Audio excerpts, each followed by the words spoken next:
Video of herself wearing an electronic Chewbacca mask received her new action figure at the company's headquarters in Rhode Island from Hasbro CEO Brian Gontner, Entertainment Weekly reported. Payne's Chewbacca Mom video became the most viewed Facebook Live video ever. Payne visited the Hasbro headquarters with her family.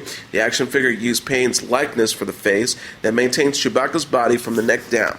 Chewbacca is the hairy co-pilot in the Star Wars series of movies. A Hasbro representative said the figure features 13 catchphrases, including "That's not me making that noise, it's the mask," I'm such a happy Chewbacca," and Payne's signature laugh. Hasbro tweeted about the gift, too, showing Goldner's with a smile to match Payne's.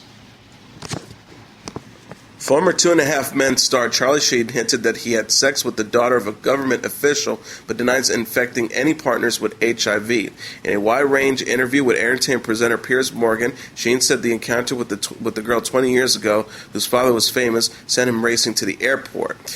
He said, "And let's just say it was a race to the airport between the Parliament, my security team, and Interpol."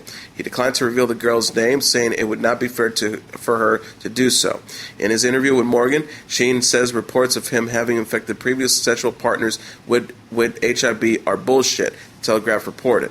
The 50-year-old actor admitted he didn't always tell his partners he had HIV, which he publicly revealed in November, but said he did not have unprotected sex. Sheen just last week announced that he is the new spokesperson for the Lilo Hex condoms, appearing in a new ad to promote safe sex. The actor says in the ad, "What may feels like 5 seconds of an inconvenience or a halt or thwarted moment can absolutely prevent a lifetime of potential grief and suffering." Sheen says, "It's a dialogue people don't want to have. A lot has to do with that fantasy believe that can never happen to them, and that's something I can speak to. I pretty much felt the same way. That's stuff for other people." The Kardashian sisters were initially less than pleased when they learned of Rob's engagement. Kourtney, Kim, and Khloe Kardashian reacted with shock and anger to the news on Sunday's episode of Keeping Up with the Kardashians. Rob proposed to Blac Chyna in April without telling any of his family members. Khloe told Kourtney and Kim, "Rob is such an asshole." She said he proposed in front of her whole family at her house last night. So he's engaged to Blac Chyna, and you don't even tell your sisters? She added in a confessional, "We're all reacting differently to this news, and as we should. He never mentioned anything, not even an inkling that this was about to happen. Finding out on social media leaves a really bad taste in my mouth." Kourtney was the only one to defend their brother, calling Kim an asshole for saying Rob is a lunatic. She suggested that he kept the engagement secret because his sisters are clearly judgmental. The Kardashians have come around to support Rob's engagement. There are prior concerns about Kylie Jenner dating Blac Chyna's ex-fiancé Tigger, but Kim said that she and her family are all on board in the July issue of GQ. She said, "We definitely see that my brother is happy and getting healthy, and whatever he gets him to that place, we're so happy for him. Chyna's a sweet girl, and I think we all have so many things going on in our lives that we just want my brother to be happy." Rob and Blac Chyna have announced in May that they're expecting their first child and will document their relationship in the new E-series Rob and Chyna. Kylie and Tigger have split earlier this month. The late comedian Joan Rivers' jewelry, costumes, handbags, and more will be auctioned at Christie's in New York City on June 22nd. Rivers, who was known to TV audiences in her later years as the co-host of East Fashion Police with daughter Melissa, was a groundbreaking female stand-up comedian and the first female host of a late-night television talk show. On August 28, 2014, she underwent a procedure on her vocal cords at a private medical center in Manhattan and stopped breathing on the operating table. She died 1 week later at the age of 81. The iconic Natives New Yorkers collection of Faberge pieces will offer in a live auction, and numerous of other items will be auctioned online, Christie's announced. Included in the auction is a selection of Victorian enamel brooches, several couture gowns by designers such as Vera Wang and Halston, and handbags by Judith Lieber and Chanel. Melissa Rivers, the late comedian's daughter, decides which pieces goes to auction. Nearly 300 lots are up for grabs during the live auction, including a Tiffany dog bowl, the desk and chair where Rivers is likely to have written some of her off-color jokes, and an Edouard Valoudar painting that is expected to bring more than $120,000, Yahoo News reported. Gemma Sodlow, the Christie's specialist, head of private and iconic collections, told ABC News, "There's really just incredible depth to her collections. There's glitz, there's glam, there's that Hollywood feel to it that shows business, feels to everything. The furniture to be auctioned comes from the comedian's 11-room, 3-story penthouse apartment located on Manhattan's Upper East Side. Rivers had lived in the penthouse apartment since the late 80s. It sold for closure to $30 million in July 2015. The collection is on view through June 22nd at New York's Rockefeller Center. The online auction, which contains 77 lots, has already started at Christie's.com. Viola Davis says her 5-year-old daughter Genesis is already planning for a career in the entertainment industry. Davis explained to E! News before being honored with the Navigator Award at the Maui Film Festival. She says she wants to be an actress. She said, I've got lips, the words, I got to breathe the words, I got to remember the words. And I said, yeah, you and also go to school and get out of this house and pay your own rent. Davis said, adding that acting is not something that she would force onto her child. She says, I just think that it is a terrific profession. The work is fantastic, but the lifestyle, I don't want to choose that from her at a young age. The 50-year-old How to Get Away with Murder star says she also dreamed of becoming an actress when she was young. She said, I hoped, I dreamed, but I didn't know. I just felt like the dreaming and the hoping would be enough, and I think for the most part it is. I think that's what makes you get up in the morning and keeps you working and keeps you excited and in it and passionate, and I think it's the passion that carries you through life. Davis will next next be seen as government official Amanda Waller in the DC Comics villain-focused action film Suicide Squad alongside Will Smith, who plays Deadshot, Margot Robbie, who plays Harley Quinn, and Jared Leto, who plays the Joker, whom Davis previously praised for helping to inspire her performance through the use of surprise gifts he gave to the cast on the set. She said of the dead animals' gifts, he gave some really horrific gifts. He had a henchman who would come into the rehearsal room, and the henchman came in with the dead pig and plopped it on the table, and then he walked out. And that was our introduction into Jared Leto.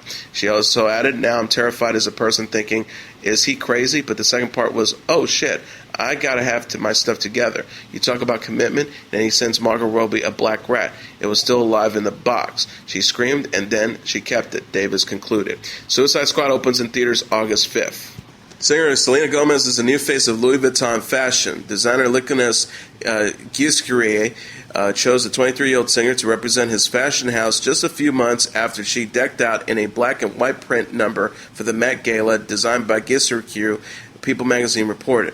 Rumors had been circulating ever since that she would be a new fixture at his fashion shows. Xzibit gave a sneak peek of the Series 5 campaign ad featuring Gomez in an oversized black fur trapper hat and black leather jacket shot by photographer Bruce Weber.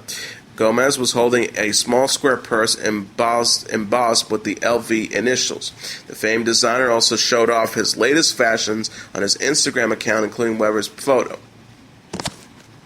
Chrissy Teigen was overcome with emotion Sunday after her husband, John Legend, was invited on stage by Mariah Carey during a concert in Las Vegas. Legend joined Carey on stage during a performance of her hit song, Touch My Body, where she sat Legend down onto a fancy bed where he was then blindfolded and tickled with the pink feather.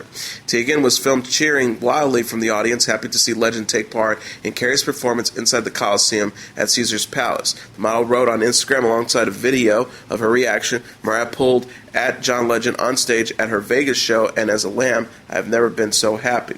There is no Mariah song I don't know the words to, and I may have cried, but whatever. I love you, at Mariah Carey. Thank you for this amazing night for me and my family.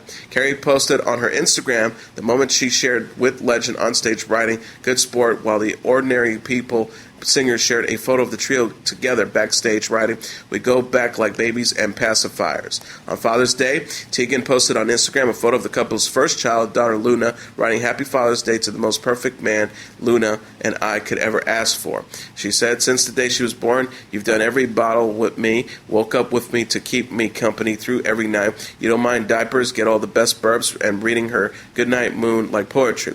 It makes me so happy to see so much of you in her smile and eyes that completely glow when looking at you. She will never look at anyone the way she looks at you, she continued. Singer Nick Jonas, during his acceptance speech Sunday from the iHeartRadio Much Music Video Awards, took a moment to remember the Orlando shooting victims and pay tribute to their families. He said, "It's been a tough couple of weeks, a lot of hate and violence in the world, but it's moments like these where we can all come together and celebrate the good times and be full of joy and happiness." Wearing leather and holding his award up towards the sky, Jonas also said he appreciated the iHeart honor. Us Weekly reported, "It's a beautiful thing, so thank you for this." Jonas received the International Artist of the Year award in part due to his solo albums, which included Last Year Was Complicated, he reported. Jonas said of the stage, "I dedicate this to all the families and the victims of the shootings recently. We love you and we have not forgotten."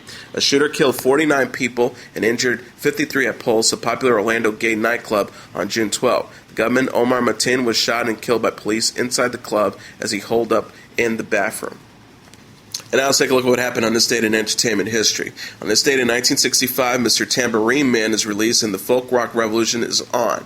Released on this date in 1965, the Byrds' debut album, Mr. Tambourine Man, marked the beginning of the folk rock revolution. In just a few months, the Byrds have become a household name with a #1 single and a smash hit album that marred with the ringing guitars and backbeat of the British invasion with the harmonies and lyrical depth of folk to create an entirely new sound.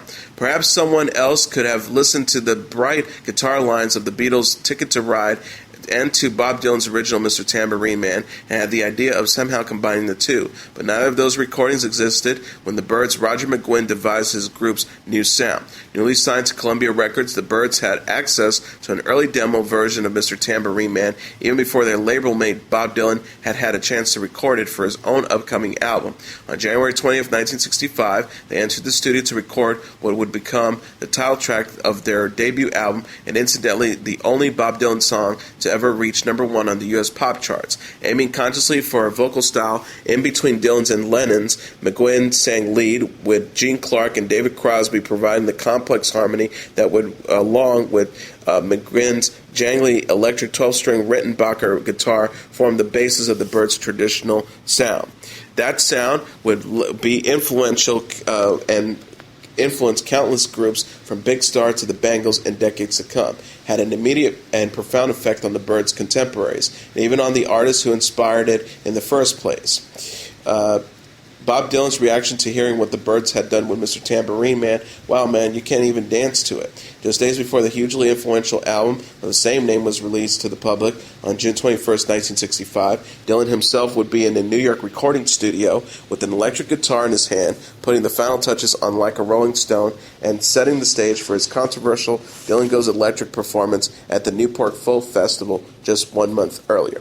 And that is your entertainment report for Tuesday, June 21st, 2016. I'm your host, Mr. Downtown Ray Melo. I'll be back tomorrow to deliver some major stories and trends going on in the world of entertainment and beyond. You can follow the show on Facebook, Twitter, or Instagram. Facebook.com/The Entertainment Report with Ray Melo. That's RAYMELO. On Twitter at The Enter Report, or on Instagram at The Entertainment Report. You can listen to this episode or any previous episodes of The Entertainment Report anytime you want on iHeartRadio. Just go to iHeart.com or your iHeart phone app, search for The Entertainment Report, and it'll take you to the page. Good night, and God bless you all.